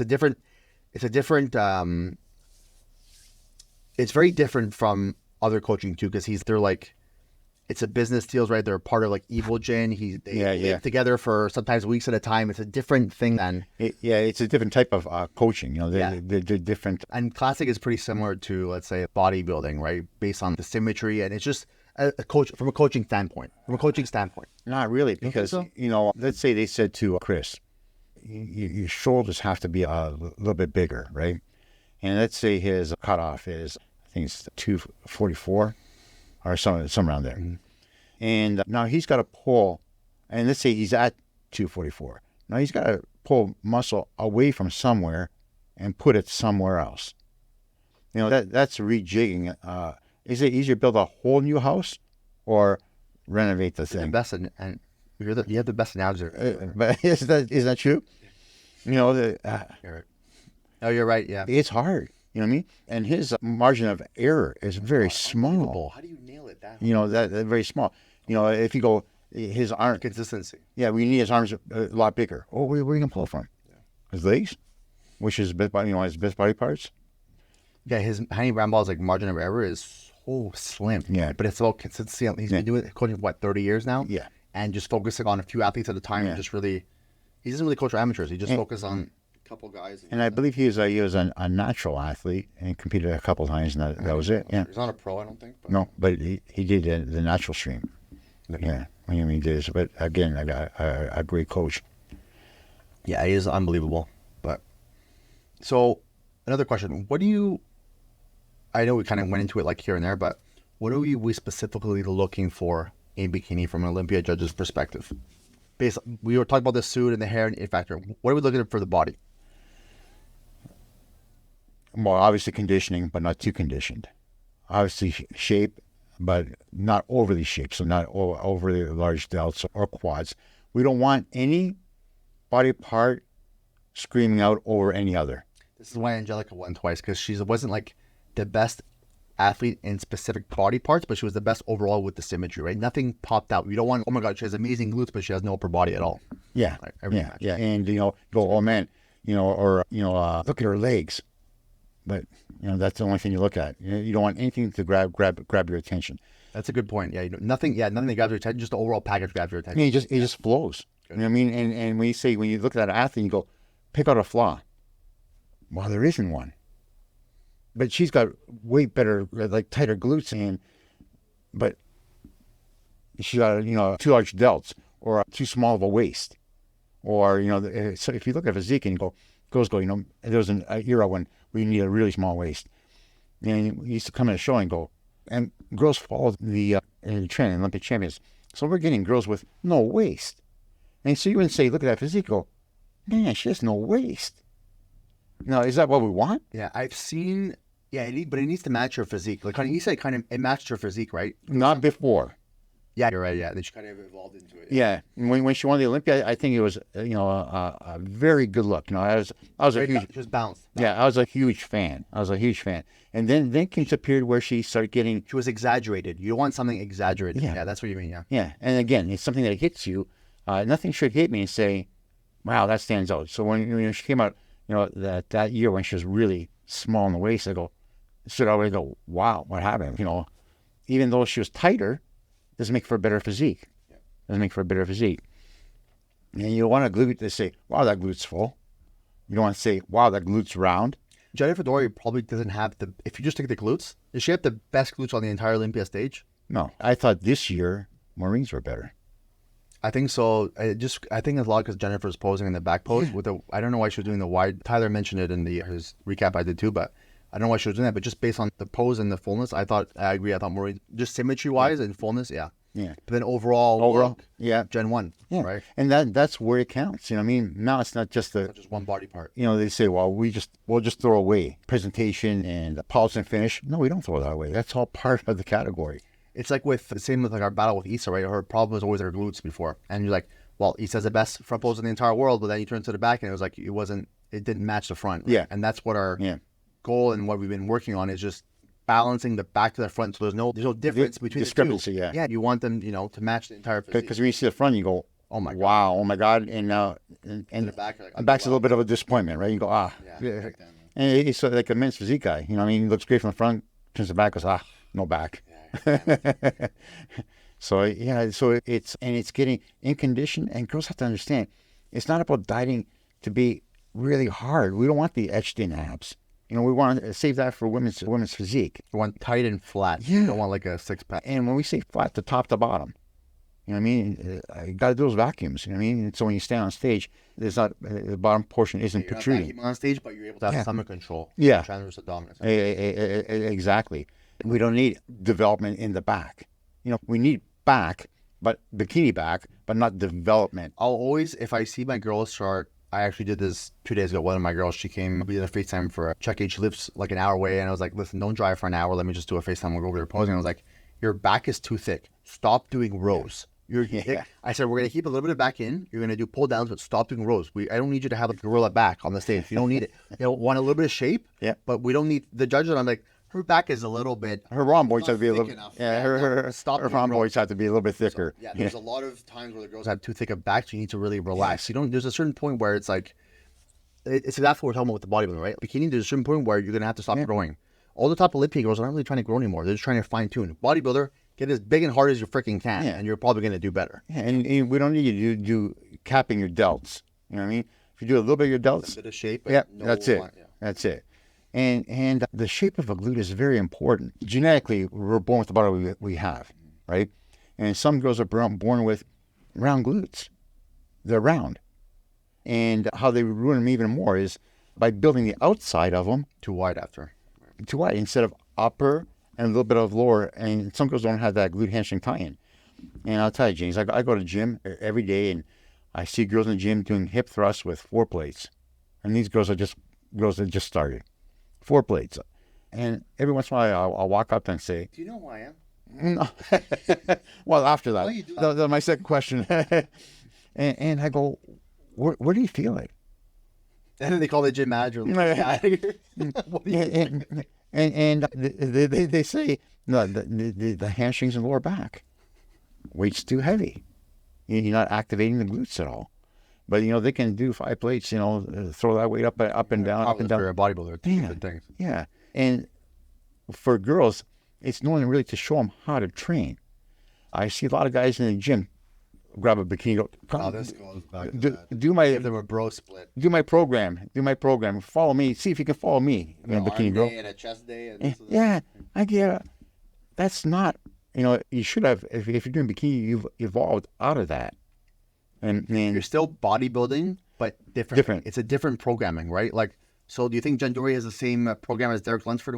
No, they're both bodybuilders, but they're very different end goals that they're trying to achieve, right? So, and all these girls at the Olympia, they're not trying to really get any bigger. No. They're trying to, all the feedbacks is very minimal. Change just a little bit. It's always at that level, right? There's a certain point where you got to cut it off, and and it's bringing that needle after the contest away from where they were. And trying to bring it back to where they were. How many times have you seen girls go on stage and they've gained more muscle and they look worse? Right. And they had a great off season. Yeah. Yeah. Exactly. You can waste a lot of time with the wrong guides where you build your upper body all off season and then you're like, you go on stage and they say your upper body's too big. And you're like, well, fuck, I just wasted tons of time. You place worse and you put on more muscle mass. And trying to get to that same spot is hard. It's very hard. And to hold it there. Yeah. And sometimes less is better. So you don't always have to be doing something.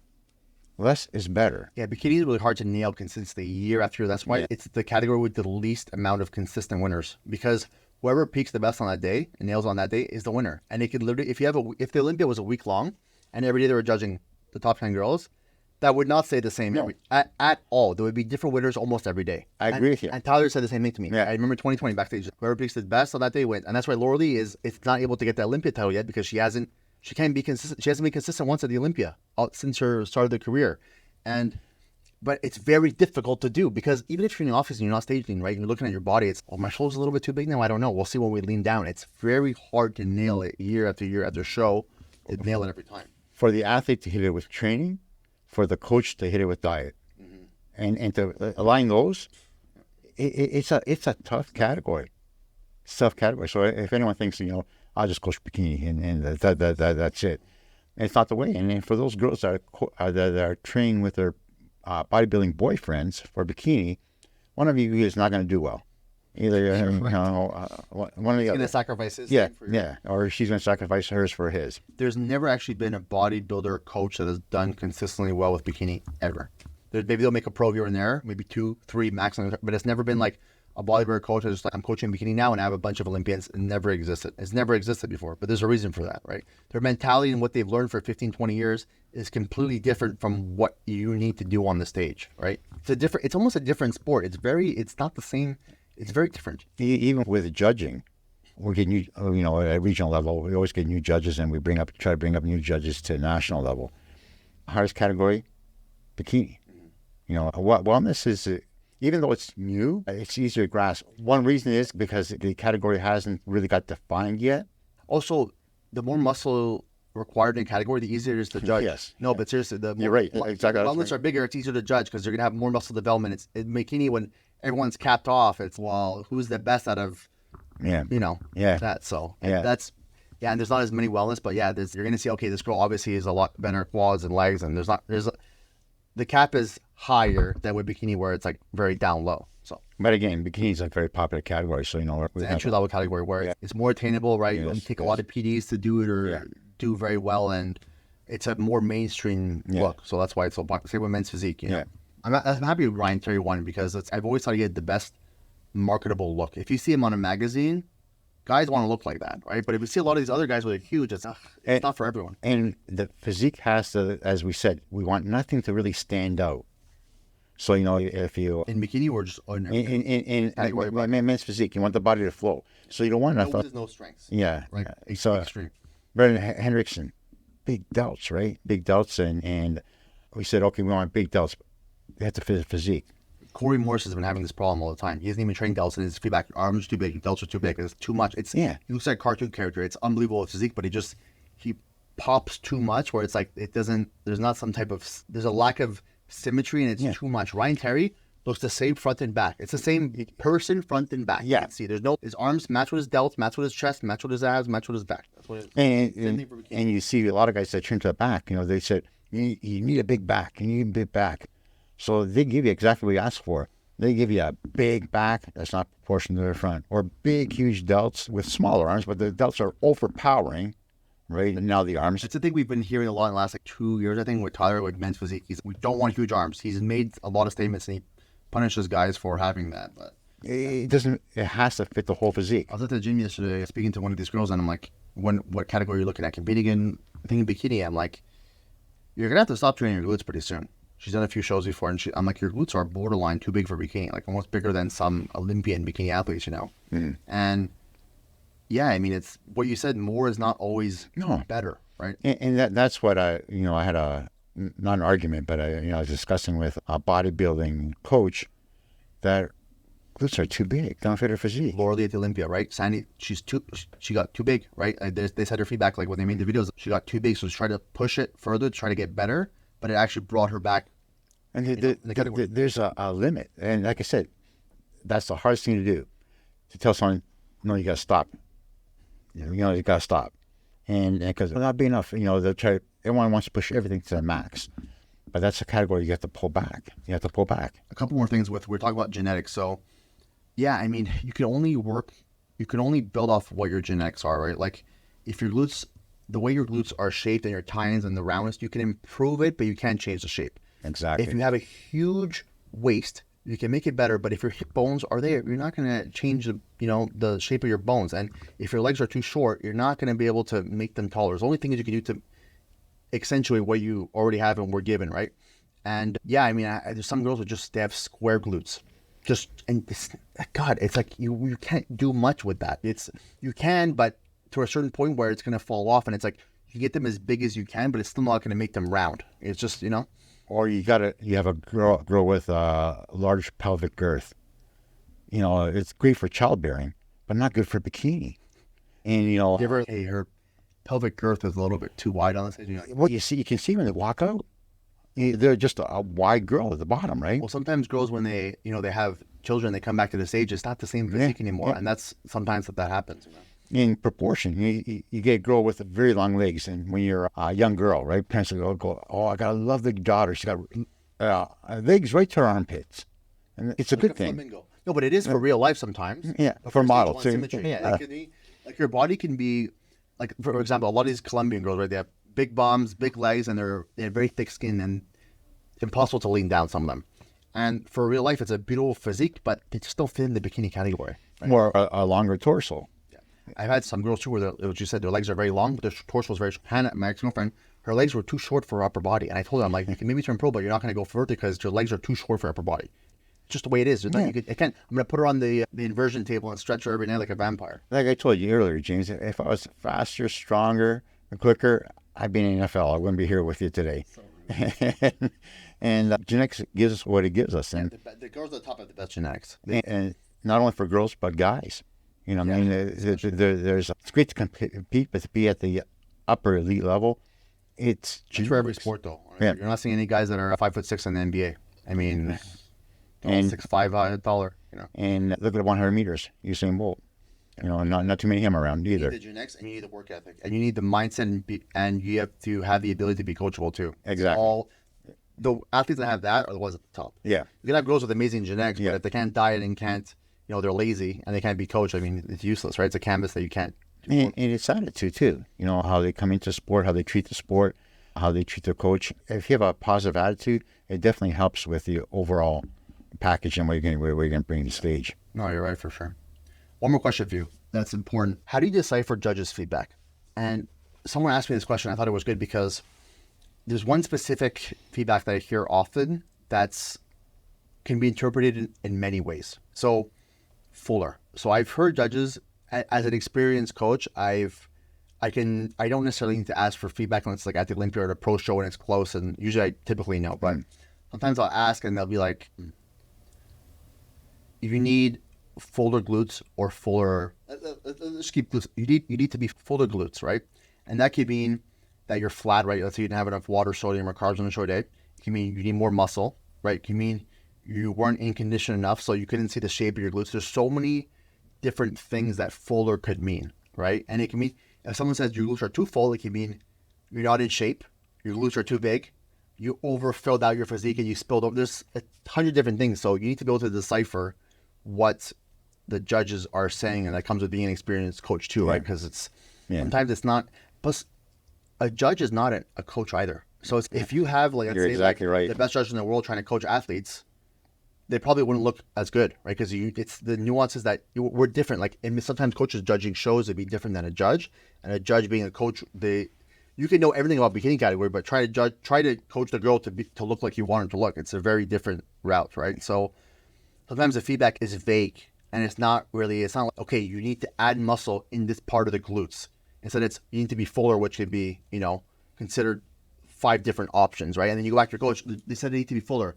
So you go into the next show and you give them more food and more water and salt, and they're like, then you're spilled over and you're full, and it's, well, no, now you're too soft. So so I might have a little bit of experience in this. I've done over 900 video critiques this year. For the time you told me that you said a girl's legs were too full and you meant she wasn't in shape. You remember that? Yeah. You try to use, that's a nice word to use. And they can mean many things different. If I see a deficiency, I'll talk on mine. I don't know. Okay. I haven't heard other feedbacks. Usually when you get a feedback when you're at the North Americas or whatever, they'll give you 3-4 lines, work on this, and email it to you, and that's it. I started something new this year.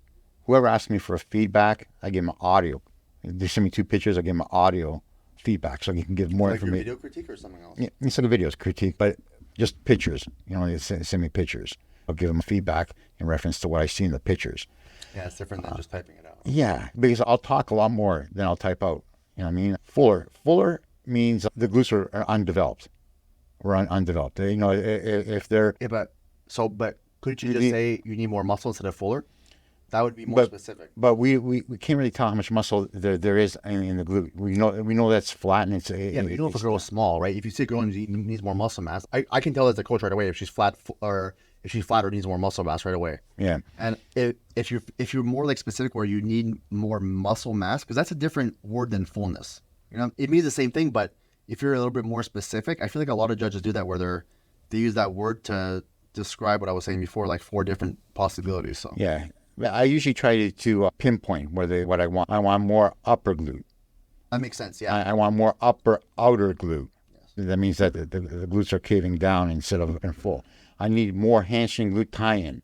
I need less glute hamstring tie-in. If you say You're building your glutes too full that they're spilling to the outside. that's very specific. If you say you need more fullness in your upper glute, that's very different than saying your glutes need to be more full. Yeah. So you're being specific, and you can't just fill out one body part with carbs and water, right? You need. But if I got a girl that's competing in a regional show and she's not really in shape, I'm not going to say, you know what, you got a fat ass or you got fat glutes. Yeah. I'm going to say your glutes are too full. You just could be maybe a little bit more conditioned. Yeah. If you say you need to be more conditioned, then that's fine. But if you leave it at your glutes are too full, No. then I think that can misguide them for sure. Yeah. Some judges do that. They say you're too full, and it's not. And it's not getting. Then they come in flatter, and then you're like, well, now you're soft and you're flat. So And I usually, in my video critique, I'll say, you know what, since we talked about just doing hip thrusts and that, you need more than that for your glutes. And that's telling them they need more glute development, more development in the glute. But I'll specify that it's upper, outer. And usually if a judge says they're too full, means you're soft. yeah, it's tough. But that's why you need a coach to be able to say further. But if a coach says, okay, as a coach, you should see if they're too full, then I'm Sometimes we're trying to decipher this cryptic message, but you should know, or I shouldn't need to ask you, like, how many times have we had shows where, let's say my girl, I think at the Canadian Nationals, where I had one girl in the overall, and it was between her and another girl, and the other girl won. I didn't get the pro card. I came to you, I was like, good judging. Yeah. I agree with you. I think that's what it was. And my girl lost, and I'm like, you're right. And I didn't need to ask you, hey, what do you think? I fucking know already. Yeah, if you sodium loader or whatever, I don't know that. Yeah.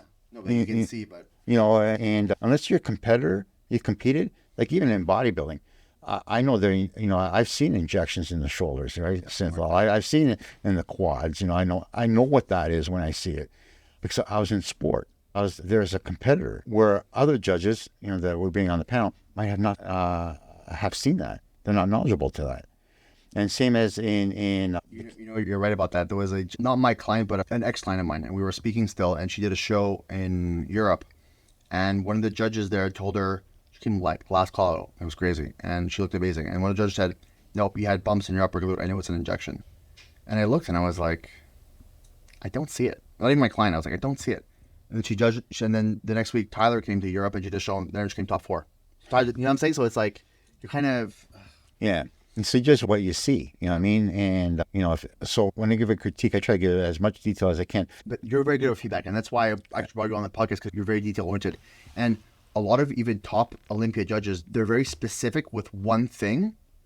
And they're specific, but they're very broad with the overall picture. So I'll be like, for example, like, I'm not going to say names, but you're like, what could she improve on? She just needs fuller delts. Okay, but would that made her be Jennifer Dory from the 5th call out? No. It's just 1,000 other things. It's not, and that's what I say. Oh, this judge said I just need a little bit more full glutes. I'm like, yeah, but we got to fix your posing. We got to fix this. It's not just. When was it? How do you beat the winner? But when was that critique given to her? At the end of the show? At the Olympia. Oh yeah, but at the end of Olympia, like they just approach them and go, hey, how how could it be better? Yeah. And it's hard and I'll tell you as a judge, we judge thousands of athletes each year. I'm not talking about Olympia this year. I'm saying in general. But I mean, in general. So what I usually do as a judge, if I can't remember, I go, take your robe off and let me have a quick look at your hair, right? And I have a look right in front and say. That's just sending pictures to the email if you can, so they can see. Yeah. But if you want feedback right then and there. So it's not a judge's job to coach you either. If let's say Sandy goes, okay, you need fuller shoulders, more upper and under glutes, you need to work on your walk to the back. Just pay her to coach you that. You know what I'm saying? They're not. They can give you a couple. That's why you can't necessarily rely on the judges to coach you to what you need to do. They're not going to tell you how to beat the girl that wins the Olympia for your 5th call out, right? That's what they're looking for. Yeah, exactly. That's what you need the coach with experience to be able to decipher and understand the category where it's okay. You can pinpoint, yes, this is where it was without even asking, and then you ask just as kind of like a reassurance. Yeah, okay, got it. That's it. Because a lot of feedback that we give, a lot of coaches can't repair because they come back the same way. They come back the same way. Or I've seen a lot of times where, let's say let's go receive feedback like at a national show where there's like 1,000 girls, you need bigger delts, right? And you don't have an experienced coach, so you just work the entire year on building your delts. And you go the next year and you look the same, but with bigger delts, and you place the same place. It's not, no, the coach should have told you all the other things that you needed to fix throughout the year. It's not just relying on the one feedback. The judges are not coaches. Yeah. You can't rely on them to coach you. All they can do really is review your physique and where you lacked in the physique itself. They can't tell you how to get there or the route to take to get there. And they're not going to point out every flaw. No. They're not. They're going to point out maybe one or two things at best, unless doing like a video critique like you do. But I think the best at giving overall feedback at a high level is Tyler. He takes the time to really go over, and he won't just say one thing. He'll say, no, this, and we'll actually discuss things. Yeah. But some other ones, it's one feedback usually. It's just a little bit tighter to hamstrings. That's not going to make you win the Olympia, right? What do I need to do to win the Olympia? And that's what your coach says. Or standby, just a little bit more conditioning. Yes. Okay.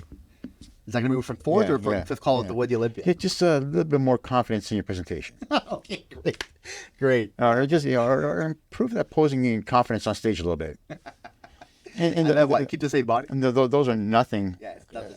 Feedback, and I see a lot of them come through too. Yeah. And how about, I had sometimes like athletes will ask feedback from like low level judges, like regional shows, even in the States, Canada. I'm just like, this is it's fine, whatever. And then we'll do a show. I've had it like examples, but there was a girl who, she did a show 2 weeks before Universe this year, and she came like 4th place. And I said, what's your feedback? And they told the feedback, I said, it's wrong. Let's go do Universe in 2 weeks where Sandy and Tyler are. She won her fucking pro card there. From 4th place at the regional show to winning her class in the Open as a Masters too. Mm-hmm. And I was like, but it's, the low level judge sometimes doesn't know, right? So that's why you need to. Judging can change, as on that table. Physique can also change a lot, and who they're sitting on stage with can change a lot too. But let's say Tyler was judging that show, right? And she came 4th place. I would have maybe had a difference of opinion where I'm like, maybe I would have trusted his feedback more than a random judge I'd never heard of, where I'm like, no, they're not right in this situation. I'm going to bring you exactly the same for national in 2 weeks, and you're going to turn pro, and that's what happened. And that's what comes with confidence. Like the coaching confidence, right? The judging confidence, to bring your athletes to the stage. You mean confidence in the judging? Yeah. Judges, And the judges. And I remember I'm going years back here. So back years ago before the CPA, and there's a CBBF, and the judging panel was a group of people which they just selected. There's no training, no nothing. So we're at a national level show, and we're judging the Canadian Championship. I'm sitting there, and Sadiq gave a video message to the promoters saying congratulations on the national show. The judge beside me says, "Who is that?" Oh, God. I go, you're kidding me. You're judging that category. And so it was just, they're not following the bodybuilding. They're not following the division. How are you going to learn? And that's why figure girls never finished high. That's why bikini girls never finished high. It was a difficult time. And the confidence of the athletes wasn't in the judges anymore. And so, myself and Ron Hache, the president of the CPA and IFBB Olympia judge, he's been there since who knows how long, many years. We traveled across Canada just talking about judging. What we do as judges, what our criteria is, what our knowledge base is, what we're basing it upon to get more confidence in the athletes. They get judged properly and fairly. Yeah, I've seen that in Australia. No one has faith in the judges because I've seen it too. It's a bingo, and it sucks. And I don't know if it's because they can't get people over there to judge, but it's a very weak judging panel over there overall. And I don't even have athletes can beat there anymore because it's just like the results aren't where they should be if it was a proper judge judging them. And then the athletes all know the same. They all know that too. It's like a thing there. Yeah. And so all the winners that win should be winning, and then they go as a pro and they never do well. You mentioned this to me too back in the CBBF days, where it's like all the girls that were like turning pro, they would never do good in the pros because they were picking the wrong damn girls. Yes. That's why you guys had to go off and go with the the Mannions and the IFBB pro after, because judging was just we didn't fit the criteria which was laid out in Canada, yeah. And no one was there to change it. And unfortunately, the head judge then wasn't strong enough, didn't have enough knowledge to do it. And that's like someone that went from elementary school to university and graduated. Here we go with another analogy. And didn't know how to read. You're right. You're right. And that's the reading physique. You got it. I know you're on Instagram. You're watching the pro shows, the results. You're seeing, how always judges are. You got to. And the good judges stay up to date with the categories. You're watching. Okay, how did Tyler judge this category? How does exactly? If you're just close your phone, don't look on Instagram, and don't look at the results, and just judge 5 shows a year, you don't know what's going on. No. You don't know who's doing well. You don't know what the good judges are picking, and you're just, you're going off how you feel that day, what you think that day, without staying up to date. And how to be a good judge is to judge, but to judge properly. Not to just take up a seat because I'm in the front row and I'm wearing a different color shirt and I'm a judge. To actually judge. And so, I question my judges. I mean? I go, who do you got? Who do you got? Why? That's a good example. Actually, I remember you told me once, I believe there was like 2 bodybuilders on the stage, right? And one of the judges next to you had the other guy winning. And they said, actually, you tell a story. Do you know what I'm talking about? And then you ask them, well, which poses are they winning? Yes. And they're like, well, I don't know. The other guy just has better symmetry and look to me. And you're like, well, what poses are he winning? And then you went through every pose. So just explain what you mentioned that story was. I think it was a national show. Yeah, it was a national show. And I disagreed with a pose. And I go, well, let's go pose for pose. And it was front double bicep. Well, my guy's got that. Front lat spread, you got both front poses. Side chest, you can throw it off either way. Back double bicep, definitely mine. Back lat, big back, mine.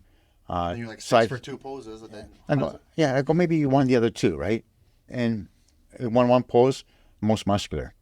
Because my guy did a weird most muscular. And I go, so why do you have him winning? He goes, well, I didn't look at it really that way. Then how do you look at it?